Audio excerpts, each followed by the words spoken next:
Piala AFF 2022 menjadi salah satu ajang yang akan dihadapi timnas Indonesia dalam waktu dekat. Sintayong sangat berhasrat membawa Garuda juara di ajang tersebut. Demi mencapai target itu, Sintayong sudah meminta PSSI untuk segera merampungkan proses naturalisasi 3 pemain, yakni Sandy Walsh, Jordi Amat, dan Saine Patinama.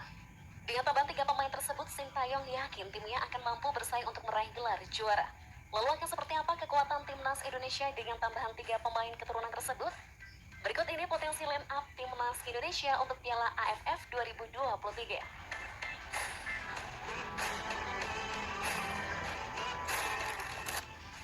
Penjaga gawang Nadeo Argawinata. Posisi penjaga gawang Garuda dipastikan akan jadi milik Nadeo Argawinata. Di era Sintayong, Nadeo sudah menjadi pilihan utama di timnas Indonesia sejak 2 tahun lalu. Kemampuan Nadeo di bawah mister gawang sudah tak perlu diragukan lagi. Tahun lalu, Nadeo jadi pahlawan Indonesia saat berhasil menggagalkan penalti Singapura di semifinal AFF 2020.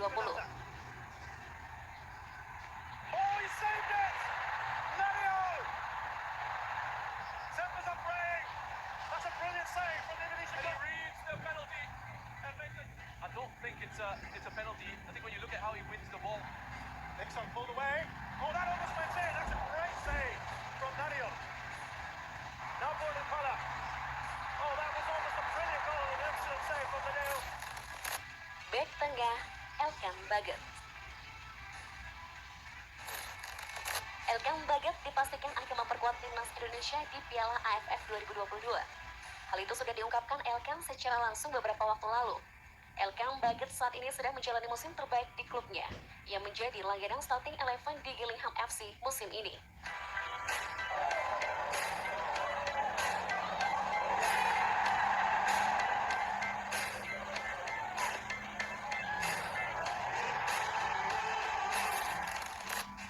Bek tengah Rizky Ridho Ramadhani.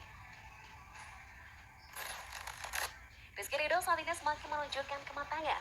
Bek muda Persebaya Surabaya itu kini telah menjelma menjadi salah satu bek tangguh di Liga Indonesia. Bersama Persebaya, Rizky Ridho tidak tergantikan di jantung pertahanan Bajul Ijo. Bahkan kini ia sudah menjadi kapten tim Persebaya Surabaya.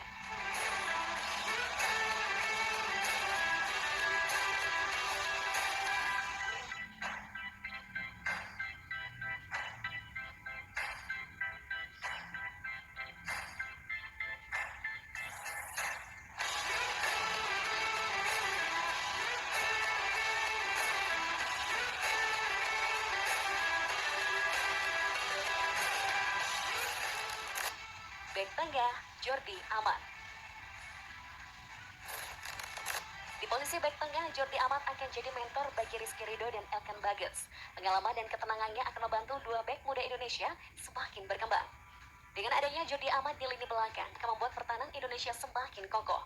Pasalnya, Jordi merupakan bek senior yang sudah malang melintang di kompetisi Eropa.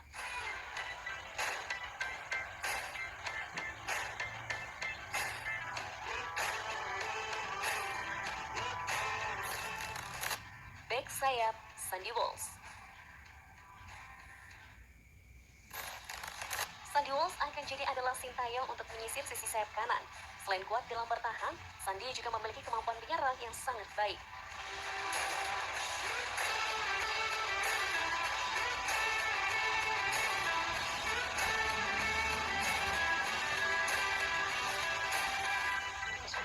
Van die eerste helft opkoopt. David met nog Hermans met de bal op het hoofd van Walsh en dan staat het 2.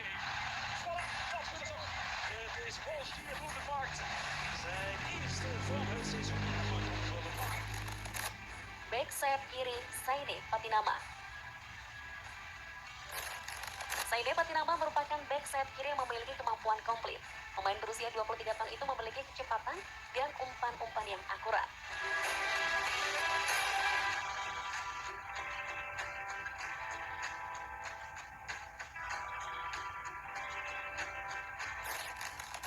Gelandang tengah Bak Anthony Klopp. Sejak resmi berseragam merah putih, posisi gelandang tengah timnas Indonesia hampir selalu ditempati oleh Klopp. Pemain berusia 29 tahun itu memang mampu memerankan posisi regista dengan sangat baik. Gelandang tengah Ricky Kambuaya. Di era Sintayong, Ricky Kambuaya hampir tak tergantikan di lini tengah timnas Indonesia. Pemain asal Papua itu memiliki kemampuan hebat dalam membantu serangan. Selain itu, ia juga sangat tenang dalam menguasai bola dan melakukan akselerasi.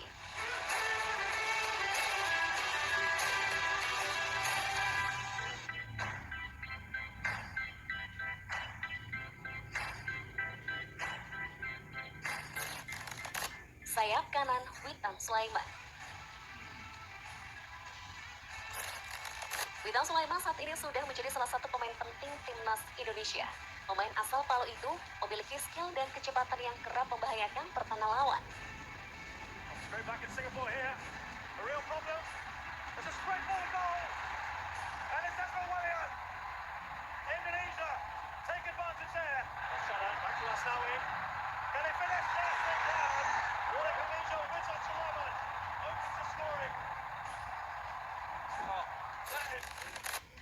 Sayap kiri Egy Maulana Fikri.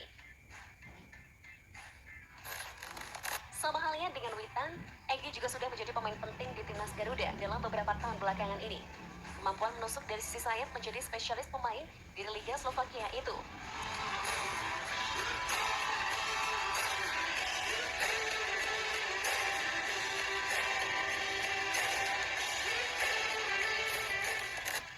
Penyerang tengah Dimas Derajat. Dimas Derajat saat ini telah menjelma menjadi salah satu bomber mematikan di timnas Indonesia. Tangan dingin Sintayong berhasil memolesnya menjadi predator baru tim Garuda. Sejauh ini, ia sudah mencetak 4 gol dari 6 penampilannya di timnas Indonesia. Tapi masih ada Pratama.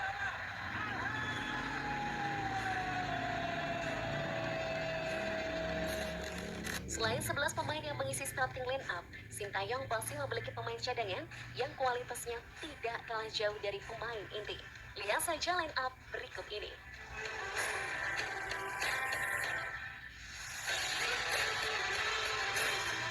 Itulah potensi starting 11 timnas Indonesia untuk Piala AFF 2022. Dengan kekuatan seperti ini, maka tahun ini kemungkinan kita akan melihat Garuda juara Piala AFF untuk pertama kalinya. Lantas, bagaimana tanggapan kalian? Tulis di kolom komentar ya. Jangan lupa like, share,